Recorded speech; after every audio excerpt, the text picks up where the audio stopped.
समय था 1660 के दशक का। एक 6 साल का बच्चा अपने पिता के साथ जंगल गया था। बच्चे के पिताजी एक बड़े राजा थे, छत्रपति थे। कोई अनहोनी ना हो इसके लिए ढेर सारे सैनिक उनके साथ थे। तभी अचानक से एक खूंखार जंगली शेर उनके सामने आ गया। तुरंत महाराज और उनके सैनिकों की शमशीरें मयान से बाहर निकल आती हैं। माहौल में अचानक गर्मी बढ़ गई थी, तनाव बढ़ गया था। शेर इनकी तरफ देख रहा था और सबकी निगाहें शेर की तरफ थीं, तलवारों की भी। ताज्जुब की बात यह थी कि शेर देखकर उस 6 साल के बच्चे के कदम 1 इंच भी पीछे नहीं हटे। इस 6 साल के बच्चे ने अपने पिताजी से कहा कि पिताजी, डरने की कोई जरूरत नहीं, ये शेर भी हमारी तरह ही जंगल का राजा है। पिताजी मन ही मन बच्चे की निडरता और लीडरशिप को देखकर दंग भी हो रहे थे और खुश भी। जब यह बच्चा 8 साल का हुआ तब इसके गुरु ने पूछा, युद्ध में जीतने के लिए सबसे जरूरी चीज क्या होती है? बच्चे ने जवाब दिया, रणनीति और अनुशासन। केवल शक्ति से युद्ध नहीं जीते जाते।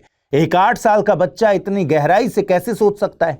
आपको क्या लगता है कि इस विलक्षण बालक का भविष्य कैसा होना चाहिए? राजपाट सुख सुविधाओं से भरा हुआ?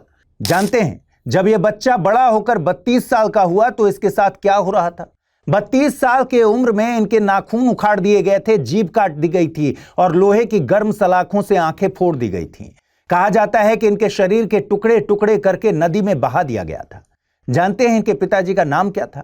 इनके पिताजी थे मराठा साम्राज्य की नींव रखने वाले, मराठाओं की आन बान शान, परम शूरवीर छत्रपति शिवाजी महाराज। और ये 32 साल के योद्धा जो नर्क जैसी यातनाएं जीते जी सह रहे थे, ये थे छत्रपति संभाजी महाराज उर्फ छावा। अगर आप सोचते हैं कि वीरता का दूसरा नाम क्या हो सकता है तो जवाब होगा छत्रपति संभाजी महाराज। इतिहास में कई वीर योद्धा हुए, लेकिन कुछ ही ऐसे हुए जिनका साहस, बुद्धिमानी, बलिदान आने वाली पीढ़ियों के लिए प्रेरणा बन गई। दोस्तों, आज का एपिसोड डेडिकेटेड है छत्रपति संभाजी महाराज को। आज के एपिसोड में हम जानेंगे संभाजी महाराज कौन थे, कैसे इन्होंने मुगलों को अपने जीते जी नाको चने चबवा दिए, कैसे इन्होंने पुर्तगालियों सिद्दियों से लोहा लिया, किसने इन्हें धोखा दिया, कैसे ये औरंगजेब की हिरासत में आ गए, कैसे इनका बलिदान अमर हो गया। आप देख रहे हैं द फोर्थ डायमेंशन। मेरा नाम है अमृत।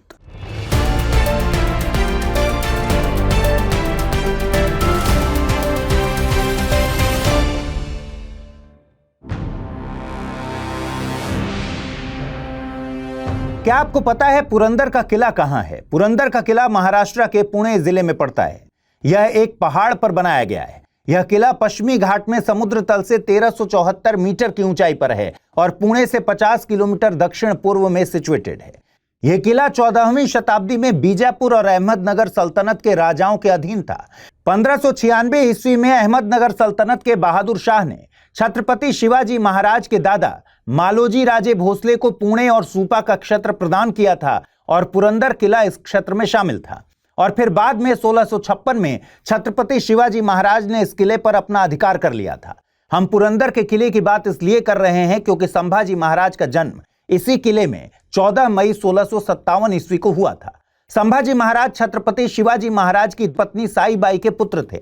लेकिन क्या आप जानते हैं, संभाजी महाराज का बचपन बिल्कुल भी आसान नहीं था। उनकी माता का देहांत तब हो गया जब वे मात्र 2 साल 4 महीने के थे। इनकी दादी ने इन्हें पाला पोसा और इनके पर्सनालिटी डेवलपमेंट में इनकी दादी का एक बड़ा योगदान भी था। संभाजी की शिक्षा के लिए काशी भट्ट या काशीराम शास्त्री को नियुक्त किया गया था। काशीराम शास्त्री नीति शास्त्र, संस्कृत और साहित्य के प्रकांड विद्वान थे। हालांकि संभाजी महाराज भी एक बहुत ही अनोखे विद्यार्थी थे। जितनी इनकी उम्र नहीं थी उससे ज्यादा तो इन्होंने लैंग्वेज सीख ली थी। कम उम्र में ही इन्हें संस्कृत, मराठी, हिंदी, फारसी और कुछ यूरोपियन लैंग्वेज भी आने लग गई थी। और तो और जिस उम्र में बच्चे शास्त्र पढ़ते समझते हैं, उस उम्र में इन्होंने शास्त्रों की रचना कर दी थी। 13-14 साल की ही उम्र में संभाजी महाराज ने बुद्ध भूषणम की रचना की, जो कि संस्कृत में लिखी गई थी। बुद्ध भूषणम में संभाजी ने एक राजा के लिए क्या करें और क्या न करें के बारे में लिखा और सैन्य रणनीति के बारे में बात की है। 3 अन्य पुस्तकें, नायिका भेद, 7 शतक, नख शिखा, हिंदुस्तानी भाषा में लिखी गई थी। लेकिन इनकी शिक्षा केवल शास्त्रों तक सीमित नहीं थी। इन्हें युद्ध नीति, कूटनीति और एडमिनिस्ट्रेशन के भी दांव पेच आते थे। यानी संभाजी शस्त्र और शास्त्र के एक अद्भुत कॉम्बिनेशन थे। ऐसा होना वाकई में रेयर था। हालांकि इनके बचपन में ही एक बड़ी घटना हो गई थी और यह घटना थी औरंगजेब की धोखाधड़ी। एक समय ऐसा आया था जब मुगल बादशाह औरंगजेब छत्रपति शिवाजी महाराज की बढ़ती शक्ति से इतना डर गया था और शिवाजी को हराने के लिए 12,000 सैनिकों की सेना को जंग के लिए उतार दिया था। इस सेना की कमान थी जय सिंह के हाथों में। यह कहलाया पुरंदर का युद्ध। यह 1665 में लड़ा गया था। जय सिंह ने भी हर तरीके से छत्रपति शिवाजी महाराज को हराने की ठान ली थी। जय सिंह ने छत्रपति शिवाजी महाराज के सपोर्ट सिस्टम को तोड़ने के लिए, यानी उन्हें अलग थलग करने के लिए एक प्लान बनाया ताकि उनकी शक्ति कम हो जाए। इसके लिए जय सिंह ने कुछ मराठा सरदारों को अपने साथ शामिल होने के लिए भी मना लिया। इसके बाद जय सिंह ने पुरंदर के किले की घेराबंदी कर दी। 1665 में छत्रपति शिवाजी महाराज एक संधि के लिए मान गए। यह कहलाई पुरंदर की संधि और इस संधि के अनुसार मराठों को 36 किलो में से 23 मुगलों को सौंपने की बात और काफी धनराशि देने की बात तय हुई। संधि की दूसरी शर्त यह थी कि अब छत्रपति शिवाजी महाराज मुगलों के अभियान में मुगलों की मदद भी करेंगे। संधि की एक शर्त यह भी थी कि संभाजी को मुगल सेना की तरफ से लड़ना होगा। इन्हें 5,000 का मनसबदार बनाया गया था। इन सब के अलावा छत्रपति शिवाजी महाराज को औरंगजेब से आगरा में मिलने के लिए भी बुलाया गया था। छत्रपति शिवाजी महाराज संभाजी को लेकर ही आगरा गए। यह था साल 1666। जब छत्रपति शिवाजी महाराज आगरा में मुगल सम्राट से मिलने गए तो औरंगजेब ने उनका अपमान कर दिया और ये मुगल दरबार से बाहर आ गए। मुगल साम्राज्य के शासक औरंगजेब को यह नागवार गुजरा और इसने छत्रपति शिवाजी महाराज और संभाजी दोनों को बंदी बना लिया। लेकिन हिम्मत देखिए, इस सिचुएशन में भी ये घबराए नहीं, बल्कि बाहर निकलने का प्लान सोचने लगे। एक दिन अपने प्लान के तहत ये दोनों मुगलों को धोखा देकर भाग गए। आगरा से सीधे पुणे की तरफ जाने के बजाय वे उत्तर में मथुरा गए। अब पूरे मुगल साम्राज्य में हल्ला हो गया कि छत्रपति शिवाजी महाराज अपने पुत्र के साथ भाग गए हैं और जगह जगह इनकी खोजबीन शुरू हो गई थी। इसलिए भागने के बाद दोनों ने अपना हुलिया बदला और पिता पुत्र की जोड़ी देखकर कोई पकड़ न ले, इसलिए संभाजी को मथुरा में कृष्णजी पंत के यहां छोड़ दिया और छत्रपति शिवाजी महाराज खुद एक साधु का वेश धरकर मथुरा से काशी के लिए निकल पड़े। सोचिए, इस समय संभाजी केवल 9 साल के थे।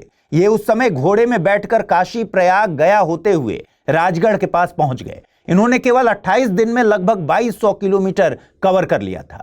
खैर, इसके बाद छत्रपति शिवाजी महाराज ने कुछ ही महीनों में अपने कई किले मुगलों से छुड़ा लिए और कई सालों तक औरंगजेब की नाक में दम करके रखा। छत्रपति शिवाजी महाराज औरंगजेब के लिए एक ऐसा बैरियर थे जिसके कारण औरंगजेब दक्षिण में अपने साम्राज्य को फैला नहीं पा रहा था। लेकिन 1680 में कुछ ऐसा हुआ जिसके बाद औरंगजेब अपनी राजधानी को हमेशा के लिए छोड़कर दक्षिण भारत जीतने निकल पड़ा और 1680 से इतिहास ने कुछ और करवट लेना शुरू किया। 1680 में छत्रपति शिवाजी महाराज का स्वर्गवास हो गया।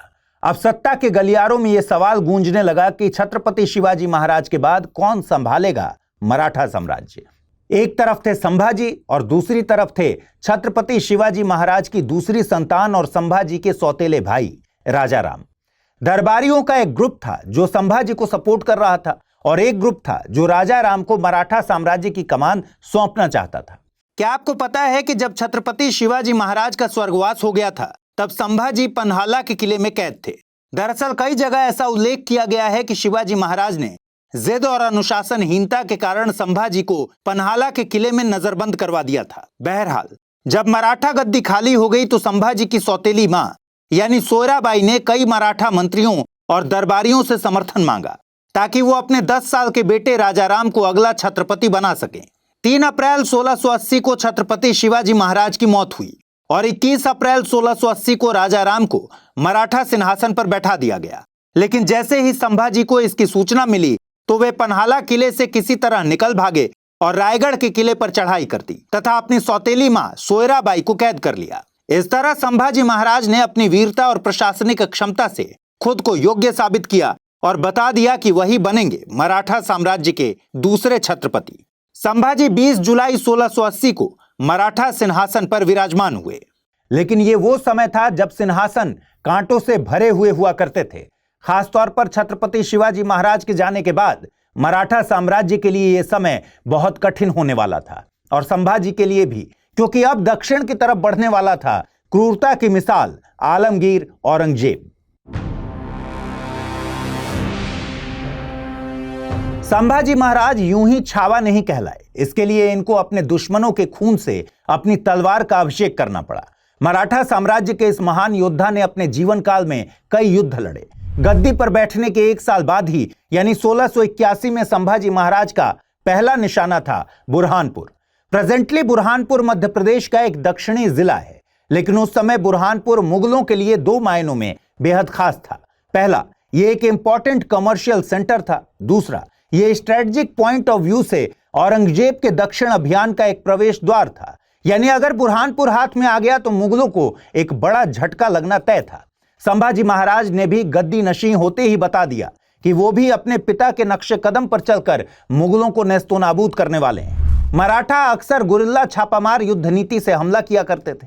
इसी तरीके से संभाजी महाराज ने भी बुरहानपुर पर अचानक हमला किया। मराठाओं ने शहर को लूटा, मुगल सरकारी खजाने को खाली कर दिया, यहां तक कि सैनिकों को रसद पहुंचाने वाली लाइन को भी काट दिया। कुल मिलाकर बुरहानपुर हमले ने मुगलों की अर्थव्यवस्था को भारी चोट पहुंचाई। औरंगजेब की आंखें इस हमले की खबर सुनकर लाल हो गईं। औरंगजेब को अब समझ आ गया था कि छत्रपति शिवाजी महाराज की मृत्यु के बाद मराठा शक्ति को कुचल देने का यही सही समय है। औरंगजेब पहले से ही दक्कन के सुल्तानों यानी बीजापुर, गोलकुंडा को जीतने की प्लानिंग कर रहा था और मराठों से तो औरंगजेब बहुत ही ज्यादा परेशान पहले से था। मराठाओं की गनीमी कावा यानी गुरिल्ला युद्ध नीति से मुगल सल्तनत को बहुत नुकसान हो रहा था। मराठाओं को तो उसको कुचलना ही था। लगभग इसी समय औरंगजेब के पुत्र मोहम्मद अकबर ने भी बगावत कर दी थी और संभाजी महाराज के पास मदद मांगने चला आया था। देखिए, औरंगजेब ने अपने बड़े भाइयों यानी दारा शिकोह, शाह शुजा और मुराद बख्श को हराकर मुगल सल्तनत की सत्ता हासिल की थी। औरंगजेब को ताज खोने का डर इतना ज्यादा था कि उसने अपने बेटों को भी हमेशा संदेह की नजर से देखा। मोहम्मद अकबर को औरंगजेब ने दक्कन में मराठों के खिलाफ युद्ध का नेतृत्व करने भेजा था, लेकिन बाप बेटे के बीच सोच में काफी अंतर था जो समय के साथ बढ़ता गया। मोहम्मद अकबर को यह पसंद नहीं था कि औरंगजेब अपनी कट्टर धार्मिक नीतियों को और कठोरता से हिंदुस्तान की जनता पर लादे और मराठों के खिलाफ एक अंतहीन युद्ध करता रहे। हालांकि उसकी खुद की महत्वाकांक्षा भी थी कि वो औरंगजेब को हराकर मुगल सल्तनत का बादशाह बने। वहीं मोहम्मद अकबर के रूप में एक राजनीतिक लाभ संभाजी महाराज को भी दिख रहा था। छत्रपति संभाजी महाराज को उम्मीद थी कि वो मोहम्मद अकबर के साथ मिलकर मुगल साम्राज्य को अंदर से खोखला कर देंगे। मोहम्मद अकबर के पास मुगल सेना का अनुभव और संसाधन थे जो मराठों को फायदा पहुंचा सकते थे। इसके अलावा अगर मोहम्मद अकबर के हाथों में मुगलिया सल्तनत की बागडोर रहेगी तो मराठों के साथ समझौता हो सकता था, जिससे दक्कन में मुगल दबाव कम हो जाता। ये सब कारण थे जिससे मोहम्मद अकबर ने संभाजी महाराज के साथ गठबंधन करने का फैसला किया था और संभाजी महाराज ने इसको शरण भी दे दी थी। यानी अब औरंगजेब के पास पर्याप्त कारण थे कि वो अब अपनी विशाल सेना लाव लश्कर के साथ दक्षिण की तरफ लेकर बढ़े। उसको आना ही था और वो आया। 1683 में औरंगजेब अपनी राजधानी दिल्ली छोड़कर दक्कन की तरफ कूच कर गया। वो अपने विशाल सेना और परिवार के साथ आगरा, बुरहानपुर होते हुए औरंगाबाद पहुंचा। इसने औरंगाबाद में अपना डेरा जमाया। ये वो समय था जब मुगल मराठा संघर्ष अपने चरम पर था, लेकिन औरंगजेब को क्या पता था कि दक्षिण अभियान उसके जीवन की सबसे बड़ी गलती होने वाली है। एक ऐसी गलती जिसके कारण वो 25 साल दक्षिण में ही फंसा रह गया। एक ऐसी गलती जिसके कारण वो वापस आगरा नहीं जा पाया। एक ऐसी गलती जिसके कारण मुगल साम्राज्य कमजोर होकर अपनी मौत की तरफ आगे बढ़ गया। औरंगजेब गलती इसलिए कर बैठा क्योंकि ये भूल गया था कि भले ही शेर नहीं रहा, लेकिन छावा अभी भी जंगल में घूम रहा है। दोस्तों, हमने अभी देखा कि मराठाओं ने बुरहानपुर पर हमला किया था। यह एक रणनीतिक हमला था जिससे मुगलों की अर्थव्यवस्था को बड़ा झटका लगा था। इस हमले से मराठाओं को अपने आगे के अभियान के लिए धन की शक्ति भी मिली और मन की शक्ति भी, जिससे वे आगे और ज्यादा आत्मविश्वास के साथ लड़ सके। इसके बाद 1682 में संभाजी महाराज ने कर्नाटक में आदिलशाही सुल्तान के किलों पर आक्रमण किया और उन्हें हराया। इस युद्ध में उन्होंने मराठा सेना को दक्षिण की तरफ बढ़ने का मौका दिया और मुगलिया आदिलशाही की सम्मिलित शक्ति को कमजोर कर दिया। मराठा जंगल में गुरिल्ला युद्ध नीति में तो सर्वश्रेष्ठ थे ही, लेकिन क्या आपको पता है कि मराठा समुद्र में एक बड़ी नौसैनिक शक्ति भी थे। इसी समय पुर्तगाली भी एक समुद्री शक्ति थे और अरब सागर के ट्रेड रूट को कंट्रोल कर रहे थे। देखिए, संभाजी महाराज का पुर्तगालियों से लड़ना अचानक नहीं हुआ था। पुर्तगाली गोवा में हिंदुओं का जबरन धर्म परिवर्तन कर रहे थे। इससे स्थानीय हिंदू जनता और मराठाओं में गुस्सा भरा हुआ था। इसके अलावा पुर्तगालियों ने औरंगजेब से सहयोग कर लिया था और सिद्दियों को भी मराठाओं के खिलाफ सहायता प्रदान कर रहे थे। ये समुद्र पार व्यापार करने वाले मराठा जहाजों को लूटने लगे थे, जिससे मराठाओं को नुकसान हो रहा था और मराठा नौसेना को चुनौती मिल रही थी। संभाजी महाराज समझ गए थे कि पुर्तगालियों को सबक सिखाना ही पड़ेगा। फिर 1683 में संभाजी महाराज ने विशाल मराठा सेना और नौसेना के साथ पुर्तगाली ठिकानों पर हमला कर दिया। मराठाओं ने बेसिन, सालसेट और अन्य क्षेत्रों पर धावा बोला और कई किलों पर कब्जा कर लिया। तभी पुर्तगाली गवर्नर अल्वारो द सिल्वेरा ने मदद के लिए दूसरी यूरोपियन शक्तियों जैसे कि ब्रिटिश और डच नौसेना से गुहार लगाई। पुर्तगालियों ने औरंगजेब से भी मदद मांगी, जिसके बाद मुगल सेना मराठाओं के खिलाफ आगे बढ़ी। इस बीच मराठा सेना को रसद और अन्य सैन्य आवश्यकताओं की कमी होने लगी। स्थिति बिगड़ने पर मराठाओं को गोवा से पीछे हटना पड़ा। इस युद्ध में हालांकि मराठा पूरी तरह से गोवा पर कब्जा नहीं कर पाए, लेकिन पुर्तगालियों को भारी नुकसान जरूर पहुंचा दिया और दुनिया को बता दिया कि मराठा सिर्फ जंगलों के शेर नहीं बल्कि पानी के भी मगर हैं, जो यूरोप की समुद्री ताकतों से टकरा भी सकते हैं और तबाह भी कर सकते हैं। पुर्तगालियों को नुकसान पहुंचाने के बाद संभाजी महाराज ने जंजीरा के सिद्दियों की तरफ अपनी तलवार घुमाई। जंजीरा के सिद्दियों की कहानी भी काफी कुछ पुर्तगालियों की तरह ही थी। सिद्दी बेसिकली अफ्रीकी मूल के लोग थे, जिन्हें हबशी कहा जाता था। ये लोग भारत में अरब व्यापारियों के जरिए आए और बाद में गुलामों के रूप में लाए गए। समय के साथ धीरे धीरे ये सिद्दी अलग अलग राजाओं की सेनाओं में भर्ती किए जाने लगे और अपनी वफादारी और क्षमता के लिए प्रसिद्ध हो गए।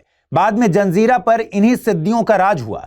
जंजीरा किला महाराष्ट्र के पश्चिमी तट पर स्थित एक समुद्री किला था। इसे जल दुर्ग कहा जाता था। यह चारों तरफ से अरब सागर से घिरा हुआ था, इसलिए इसे फतह कर पाना लगभग असंभव था। यह किला रणनीतिक रूप से महत्व रखता था और यह एक मजबूत नौसैनिक केंद्र था।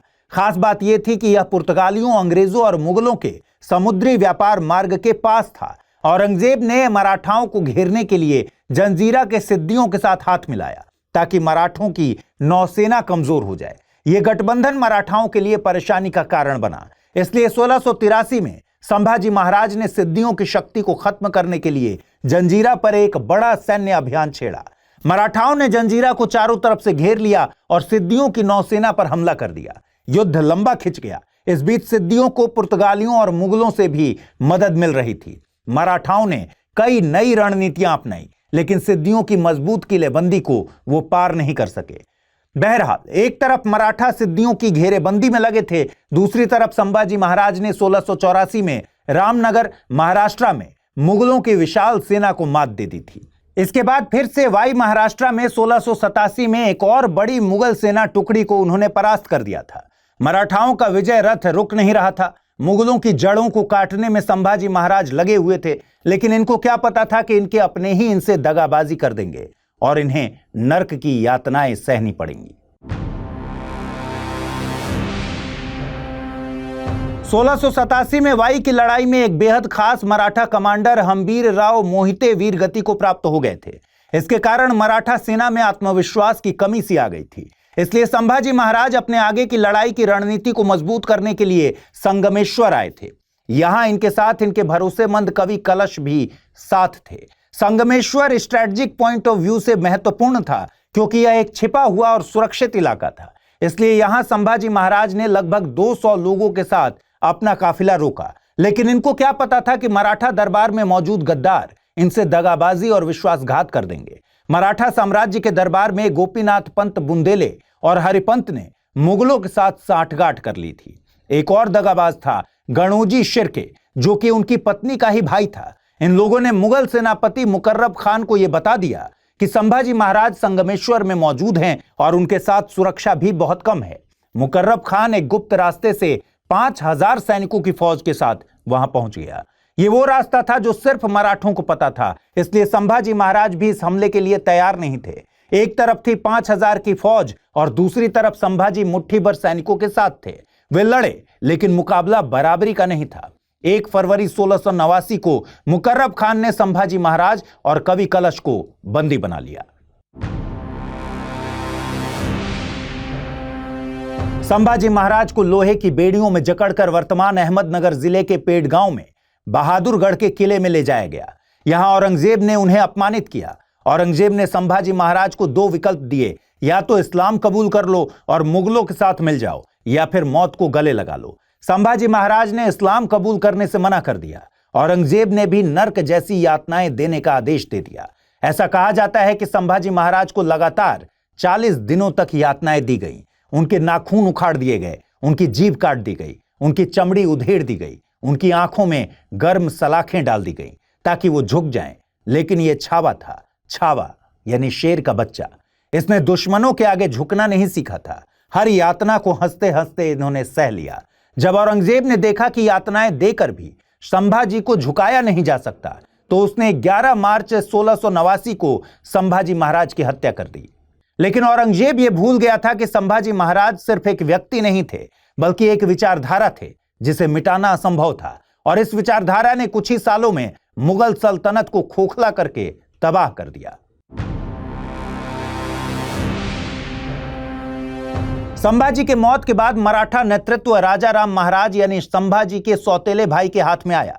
इन्होंने अपनी राजधानी रायगढ़ छोड़ दी और तमिलनाडु के जिंजी के किले से लड़ाई जारी रखी। औरंगजेब ने जिंजी के किले को भी घेर लिया। यह घेराबंदी 1690 से 1698 तक यानी लगभग 8 साल तक चली। 1698 में राजाराम यहां से निकल गए और मुगलों ने किला जीत लिया। लेकिन औरंगजेब को इस जीत की बहुत बड़ी कीमत चुकानी पड़ी। इस समय तक लगभग पूरा दक्कन औरंगजेब के कदमों में था, लेकिन औरंगजेब इसे कंट्रोल नहीं कर पाया। औरंगजेब ने दक्षिण में भी जजिया कर लगाना शुरू कर दिया और हिंदू मंदिरों को बर्बाद करना जारी रखा। इससे स्थानीय जनता में नाराजगी बढ़ती गई। मराठों ने भी हार नहीं मानी थी। मराठों ने संताजी घोरपड़े और धनाजी जाधव जैसे सेनापतियों के नेतृत्व में गुरिल्ला युद्ध शुरू किया। उन्होंने मुगल रसद को काटा, छापे मारे और औरंगजेब को दक्कन से बाहर नहीं निकलने दिया। फिर बाद में 1700 के बाद ताराबाई ने औरंगजेब को चुनौती दी। इस प्रकार औरंगजेब ने मरते दम तक 1683 से लेकर 1707 तक लगभग 25 साल तक दक्कन में बिताए। इन लंबे युद्धों ने मुगल खजाने को खाली कर दिया।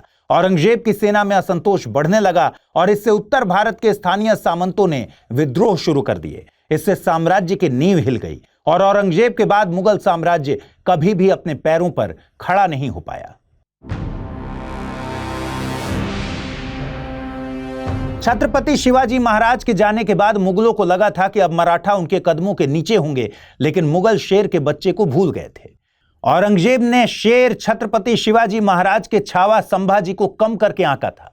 संभाजी महाराज अपने युद्ध कौशल के लिए तो जाने ही गए, लेकिन ये प्रशासनिक रूप से भी बेहतर राजा थे। हालांकि संभाजी महाराज को छत्रपति शिवाजी महाराज द्वारा बनाई गई शासन व्यवस्था विरासत में मिली, लेकिन इन्होंने भी कोई भी बड़े बदलाव न करते हुए अपने पिता की अधिकांश नीतियों को जारी रखा। इनकी प्रशासनिक क्षमता और संवेदनशीलता का उदाहरण देखिए। संभाजी महाराज के शासनकाल के दौरान महाराष्ट्र में भयंकर सूखा पड़ा था। सिचुएशन को हैंडल करने के लिए संभाजी महाराज को कई प्रशासनिक उपाय करने पड़े, जैसे कि किसानों को अनाज के बीज, टैक्स में छूट, खेती किसानी के लिए बैल और खेती के औजार वगैरह भी उपलब्ध कराने पड़े। संभाजी का साहित्य में भी योगदान रहा और ये राज्य में सांस्कृतिक और धार्मिक गतिविधियों को बढ़ावा देने में हमेशा आगे रहते थे। संभाजी महाराज अपने पिता के नक्शे कदम पर चले और देशभक्ति और हिंदवी स्वराज्य के लिए अपनी जान दे दी। संभाजी महाराज ने मुगल सम्राट औरंगजेब को जबरदस्त चुनौती दी और औरंगजेब का मराठाओं को जीतने का सपना अधूरा ही रह गया। संभाजी महाराज के जीते जी मराठों की शक्ति दक्कन में और भी ज्यादा हो गई और संभाजी महाराज के बलिदान के बाद मराठे पहले से कहीं ज्यादा घातक और शक्तिशाली हो गए, जिसके कारण कुछ ही सालों में मुगलों का पतन शुरू हो गया। संभाजी महाराज केवल एक योद्धा नहीं थे, वे एक विचारधारा थे। उनके बलिदान ने यह साबित कर दिया कि सच्चे योद्धा कभी झुकते नहीं, कभी समझौता नहीं करते। इसलिए कहा जाता है, देश धर्म पर मिटने वाला शेर शिवा का छावा था। महापराक्रमी परम प्रतापी एक ही शंभू राजा था। तो दोस्तों, आज के एपिसोड में इतना ही। कमेंट करके बताइए कि संभाजी महाराज की कौन सी बातें आपको सबसे प्रेरणादायक लगती हैं। जल्द मिलते हैं किसी और टॉपिक के साथ। तब तक पढ़ते रहिए, सीखते रहिए, बढ़ते रहिए। नमस्कार।